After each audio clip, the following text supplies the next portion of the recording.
Vendredi 31 juillet 2020, 13 h en Côte d'Ivoire et en temps universel. Bonjour et bienvenue dans votre journal. Les musulmans célèbrent ce vendredi la fête de Tabaski. Fêtée 2 mois et 10 jours après la fête du Ramadan, la Tabaski rappelle la soumission d'Ibrahim à Dieu lorsque celui-ci lui demande de sacrifier son fils Ismaël. Coronavirus oblige, le président Alassane Ouattara a prié en famille à son domicile à Cocody, Riviera Golf.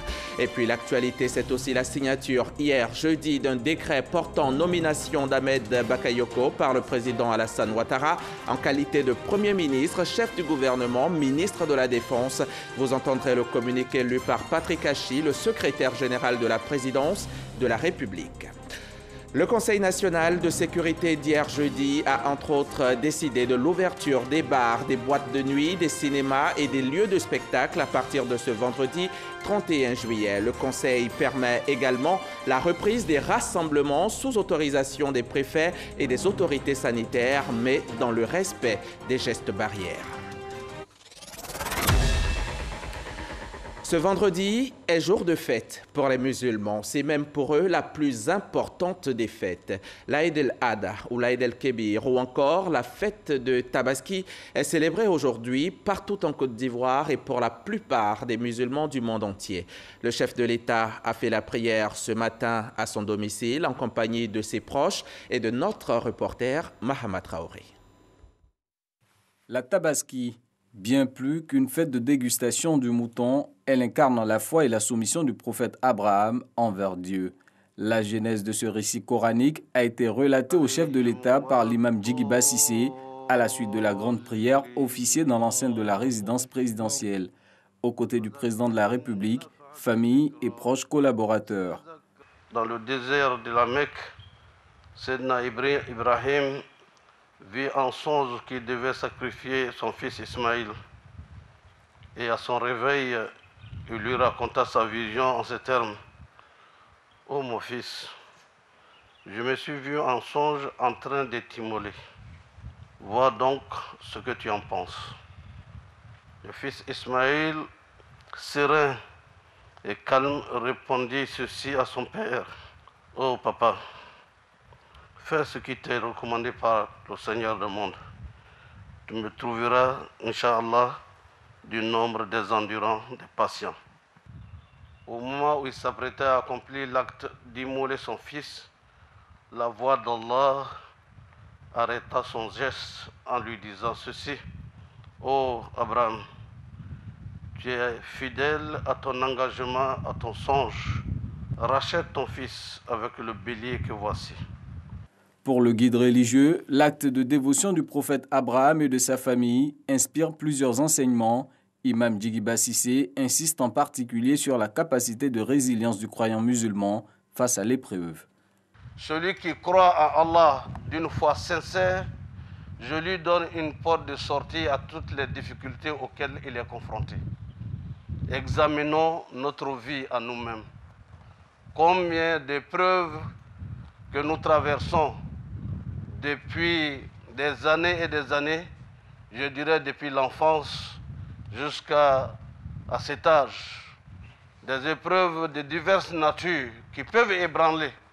Mais le Seigneur demande dit ceci, celui qui craint Allah et qui s'en remet à lui, il lui facilite le chemin d'accès au bonheur auquel il aspire. Le président de la République s'est adressé aux Ivoiriens à l'issue de la prière. Nous venons de prier pour la paix dans notre beau pays. Nous venons de prier pour que tous les habitants de Côte d'Ivoire aient la santé par ce temps de pandémie, le coronavirus qui a fauché beaucoup de nos concitoyens. Et je voudrais dire à tous mes concitoyens que l'Aïd el-Kébir est une fête, un moment de recueillement pour nous tous. Et prier le Seigneur pour que la Côte d'Ivoire continue d'avancer dans la paix. Bonne fête de Tabaski à tous nos concitoyens. En cette journée de célébration, prières et bénédictions sont fortement recommandées et exaucées. Alors l'occasion est mise à profit par le chef de l'État et ses proches pour adresser des vœux sincères et pieux à Dieu. C'est donc une fête inédite, une fête bien particulière qui a lieu cette année dans un contexte de coronavirus. Dans la réjouissance, les musulmans partagent prières et repas. Ahmed Bakayoko, dans ses nouveaux habits de Premier ministre, était ce matin à la grande mosquée de la Riviera Golf où il a pris part à la célébration officielle de l'Aïd el-Kébir 2020. Par Gassoro Kone. Grande mosquée de la Riviera Golf dans la commune de Cocody. Imam, guides religieux, autorités et fidèles musulmans ont effectué nombreux les déplacements en vue de prendre part à la prière de la fête de l'Aïd el-Kébir, la fête du sacrifice du mouton ou encore la fête de la Tabaski. Prière célébrée le 12e mois du calendrier hégirien, qui est également le point culminant du pèlerinage à la Mecque, 5e pilier de l'islam. L'imam principal de la mosquée de la Riviera Golf, Traoré Mamadou, a, dans son sermon, mis l'accent sur l'importance du sacrifice d'Abraham avant d'exhorter la communauté musulmane au respect des mesures barrières pour lutter contre la maladie à coronavirus. Il n'a pas manqué d'inviter les fidèles et l'ensemble de la classe politique à la paix et à la cohésion. Il nous est donné de constater ces derniers temps la tenue de propos et de discours enflammés, faisant craindre une période pré- et post-électorale tendue et électrique. Nous devons tirer les leçons du passé pour mieux appréhender et construire le présent et le futur. J'interpelle donc tous les acteurs politiques et les exhorte de façon solennelle, avec insistance, à privilégier l'intérêt supérieur de la nation et à bannir par conséquent de leurs propos et de leurs actes tout ce qui incite à la haine, à la violence et à la division. Le message de l'imam appuyé par le tout nouveau Premier ministre représentant le président de la République, Alassane Ouattara, Ahmed Bakayoko, a invité les guides religieux à multiplier prières et adorations pour le chef de l'État et pour des élections apaisées en Côte d'Ivoire. J'ai l'occasion d'avoir ma première prise de parole en tant que Premier ministre, car comme vous savez, j'ai été nommé hier. Je rends grâce à Dieu, j'exprime ma gratitude au président de la République. Et je voudrais dire que ce n'est pas une confiance qui m'est faite qu'à moi, c'est une confiance qui est faite à tous les jeunes de ma génération, pour que nous puissions montrer au pays et à la face du monde que nous avons la capacité de relever les grands défis qui nous attendent. Ces défis, c'est d'abord continuer à bien gérer notre réponse face à la pandémie à Covid-19. C'est nous rassembler, réussir à nous parler, faire en sorte que nous puissions avoir des élections dans la paix. Parce que si nous réussissons, nous aurons mérité de nous aider et nous aurons travaillé pour nos descendants. La prière a été suivie par l'immolation du bélier faite par l'imam Traoré Mamadou. Ahmed Bakayoko, qui depuis hier donc est pleinement Premier ministre de Côte d'Ivoire, lui qui depuis le début du mois de mai assurait l'intérim du Premier ministre Feu Amadou Gon Coulibaly. Il voit ainsi sa tutelle officialisée tout en conservant le portefeuille de la Défense, ministère dont il a la charge depuis 2017. Le président de la République, son Excellence M. Alassane Ouattara, a procédé ce jeudi 30 juillet 2020 à la signature d'un décret portant nomination de M. Ahmed Bakayoko en qualité de Premier ministre, chef du gouvernement, ministre de la Défense, fait à Abidjan le jeudi 30 juillet 2020. Ahmed Bakayoko, 55 ans, Premier ministre de Côte d'Ivoire, chef du gouvernement, ministre de la Défense. Alexis Ouedraogo pour faire les présentations. À 55 ans, Ahmed Bakayoko est le nouveau patron de la primature. Journaliste, homme politique, l'ancien ministre d'État, ministre de la Défense depuis 2017, né le 8 mars 1965 à Abidjan. Il fait ses classes au collège moderne d'Adjamé et assumera des responsabilités à la tête de plusieurs associations estudiantines, dont l'Amicale des élèves et étudiants ivoiriens au Burkina Faso en 1986 et la jeunesse estudiantine et scolaire du PDCI en 1990. À 25 ans, Ahmed Bakayoko devient directeur de publication du quotidien Le Patriote. 3 ans plus tard, en 1993, il prend les commandes de la radio Nostalgie en Côte d'Ivoire. En 2000, il devient PDG de Nostalgie Afrique.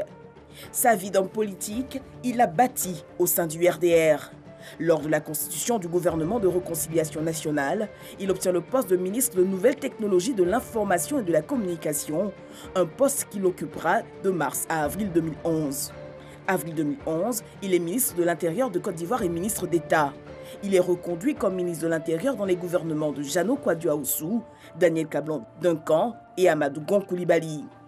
En juillet 2017, Ahmed Bakayoko est cette fois nommé ministre de la Défense et reste ministre d'État. À ce poste, il gère une armée qui s'est déjà mutinée à plusieurs reprises en cette année 2017. Lors des élections d'octobre 2018, Ahmed Bakayoko est candidat à la mairie. L'homme a la force de son charisme et sait électriser les foules. Il est élu maire de la commune d'Abobo. En mai 2020, alors que le Premier ministre Amadou Gon Coulibaly est évacué vers la France pour raison de santé, c'est lui qui assume l'intérim à la tête du gouvernement. Ce 30 juillet 2020, Ahmed Bakayoko célèbre ses 25 ans de mariage.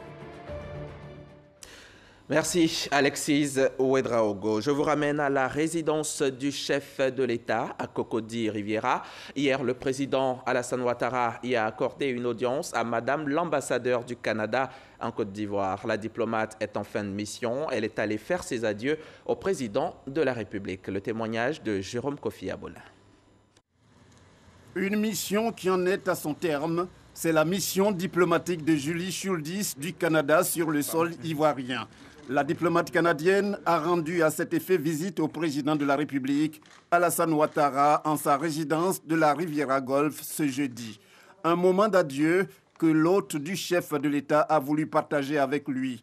La diplomate canadienne en a aussi fait une occasion pour souhaiter ses condoléances au président de la République après le décès du Premier ministre Amadou Gon Coulibaly et réaffirmer le renforcement de la coopération entre les deux pays. C'est la fin de mon mandat comme ambassadeur du Canada en Côte d'Ivoire.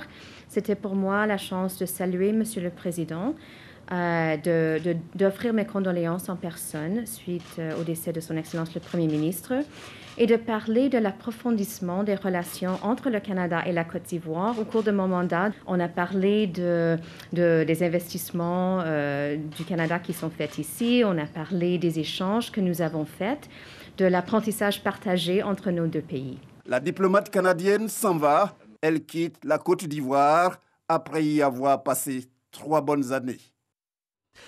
C'était un sujet de Jérôme Kofi Abola. On va à présent au chapitre Covid-19. Le coronavirus, ce monstre qui ne finit pas de malmener le monde avec 17 millions de malades et 670 000 morts.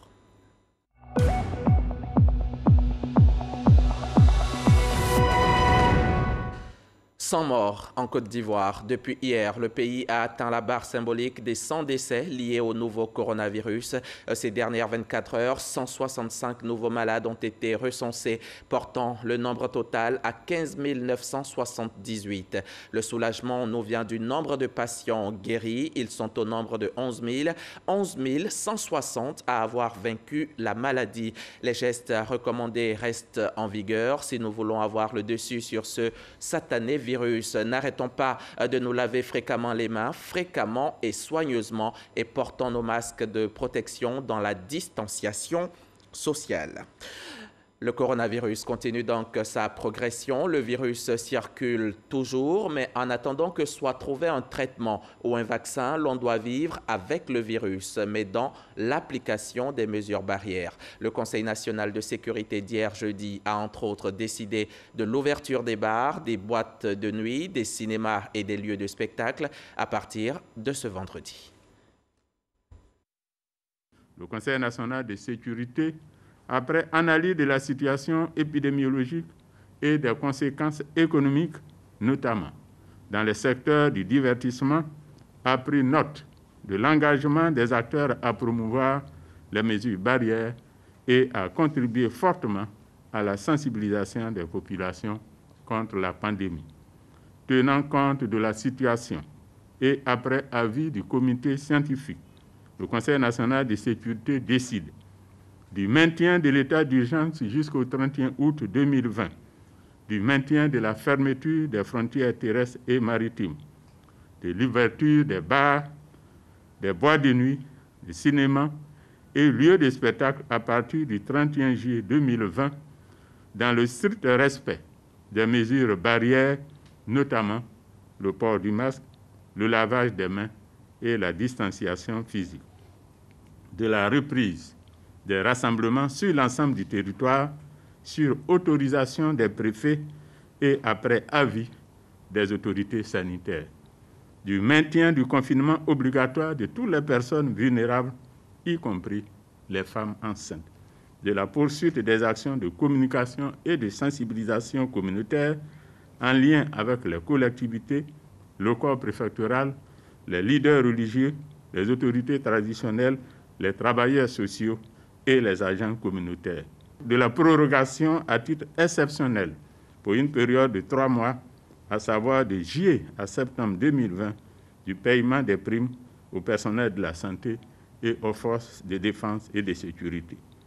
De la mise en place d'un circuit spécifique des textes au profit des voyageurs dans le cadre de l'ouverture des frontières aériennes dans le respect des dispositions internationales et des mesures sanitaires requises à la sécurité dans l'environnement du voyage. Ce dispositif sera à la charge du voyageur.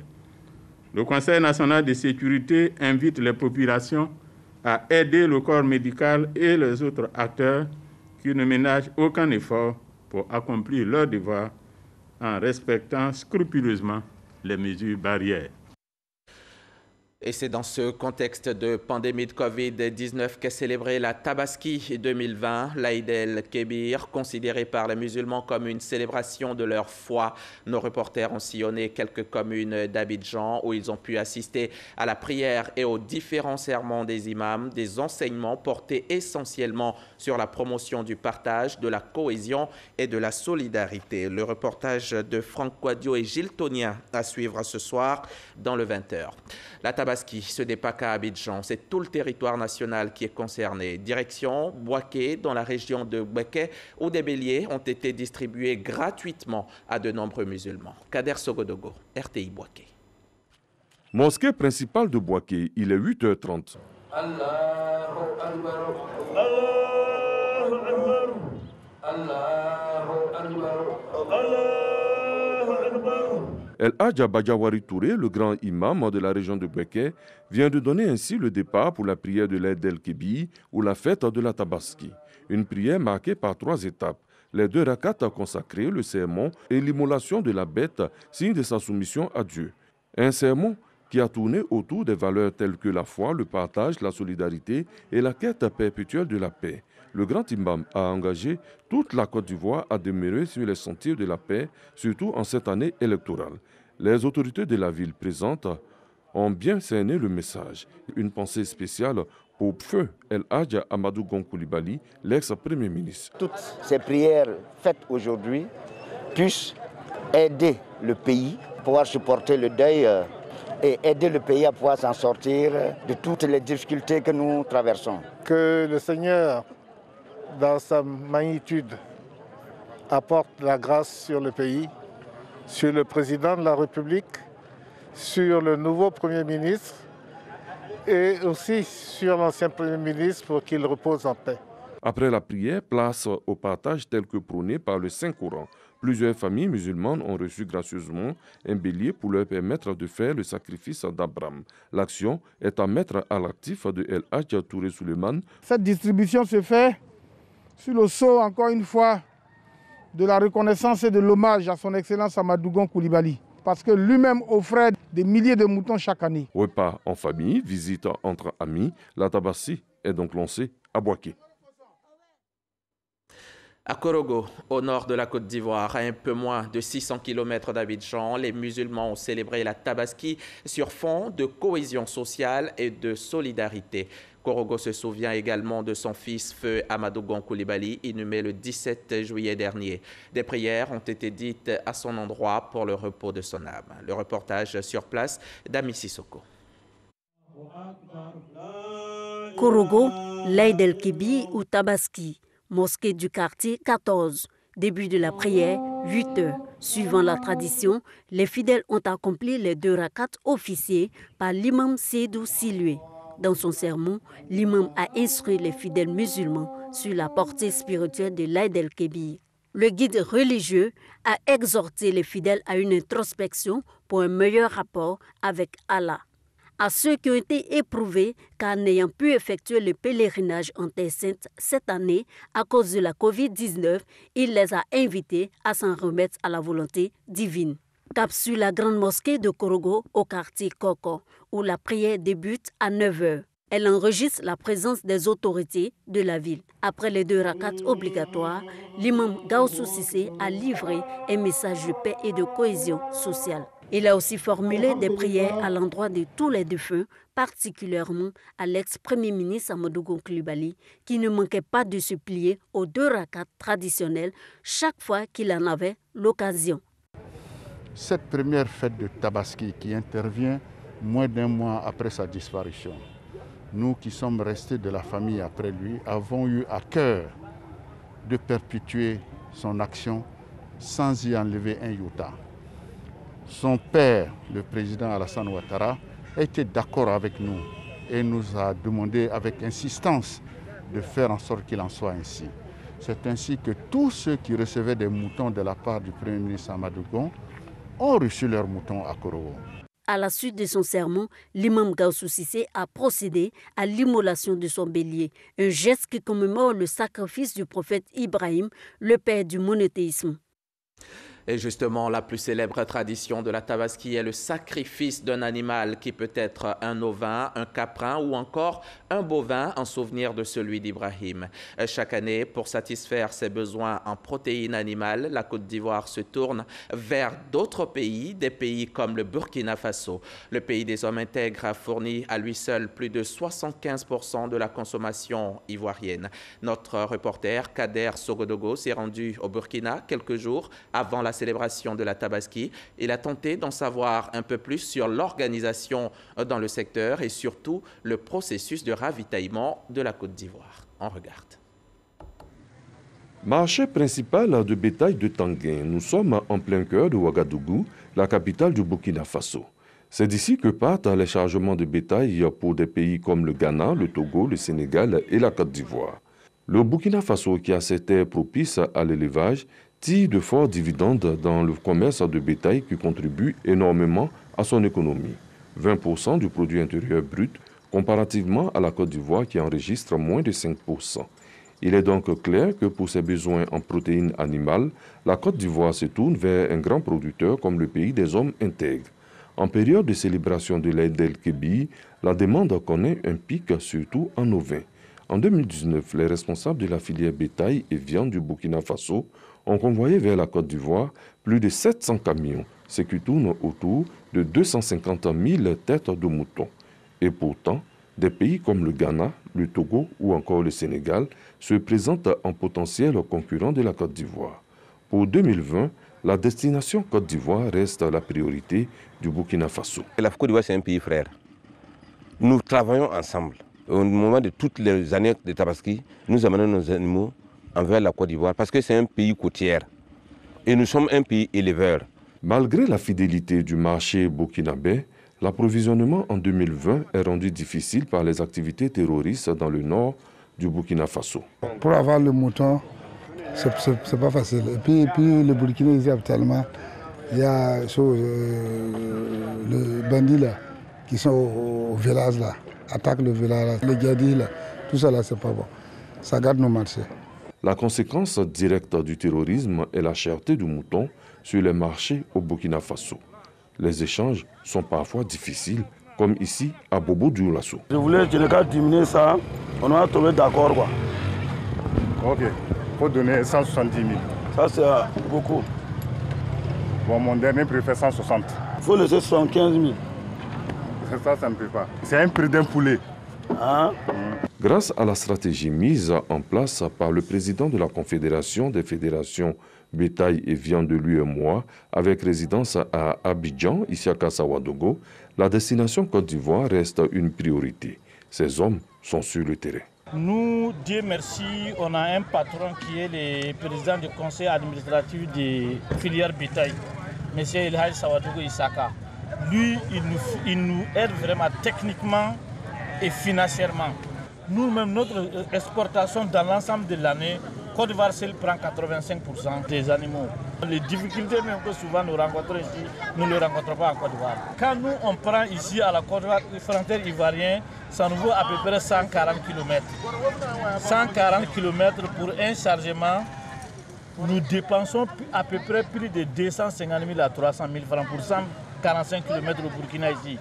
Or pourtant, pour 600 et quelques de Abidjan à Ouangolo, nous ne dépassons pas plus de 80 000 francs. Donc vous voyez qu'il n'y a pas de problème au niveau de la Côte d'Ivoire. Les camions de moutons sont convoyés en Côte d'Ivoire.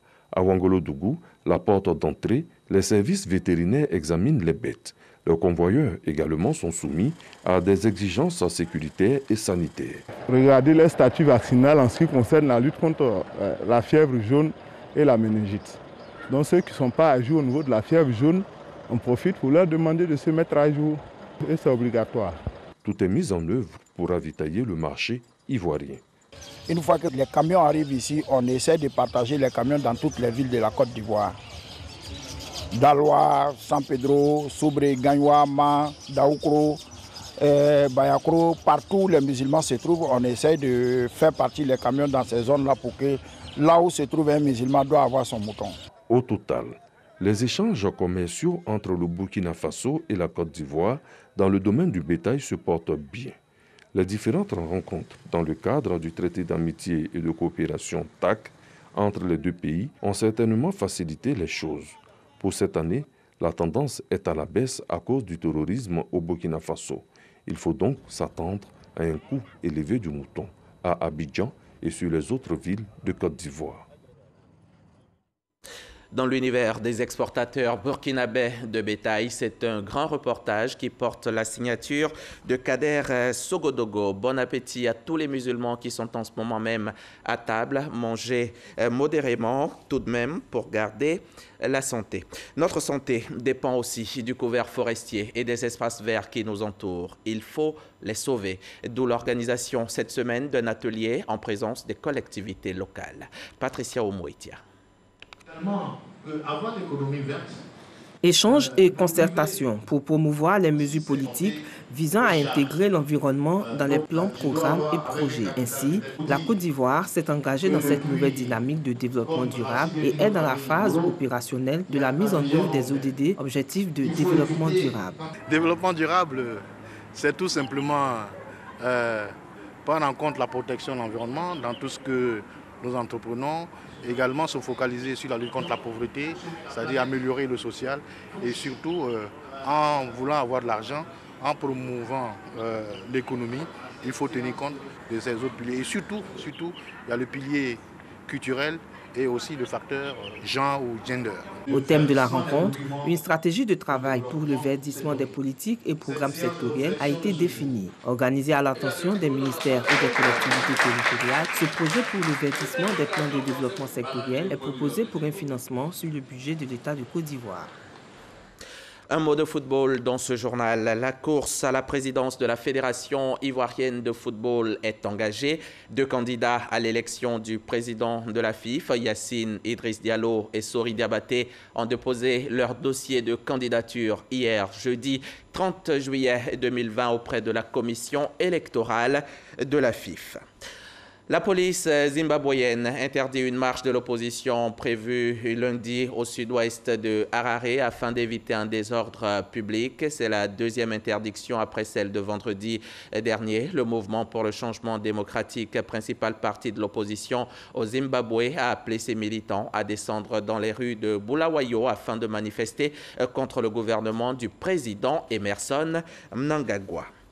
Aux États-Unis, l'élection présidentielle prévue au mois de novembre pourrait être reportée. C'est du moins ce qu'a suggéré Donald Trump hier jeudi, invoquant des risques de fraude liés à la mise en place du vote par correspondance dans de nombreux États. Le président parle alors de l'élection la plus inexacte et la plus frauduleuse de l'histoire. Mais la Constitution des États-Unis ne permet pas au président de décaler la date des élections et Donald Trump en est conscient. Il a un peu plus tard assuré à des journalistes qu'il ne voulait pas de ce report, mais il n'en a pas moins suscité un tollé dans la classe politique. Ce journal est terminé. Merci de l'avoir suivi. Mais avant de nous quitter, je rappelle ce qui fait l'actualité ce vendredi. C'est bien la fête du sacrifice, la Tabaski, célébrée partout en Côte d'Ivoire. Très bonne fête de l'Aïd el-Kébir à tous les musulmans qui nous suivent. Mais n'oubliez pas, le coronavirus, la fête est plus belle quand on est en bonne santé. Alors, respect des gestes barrières, respect des gestes qui sauvent.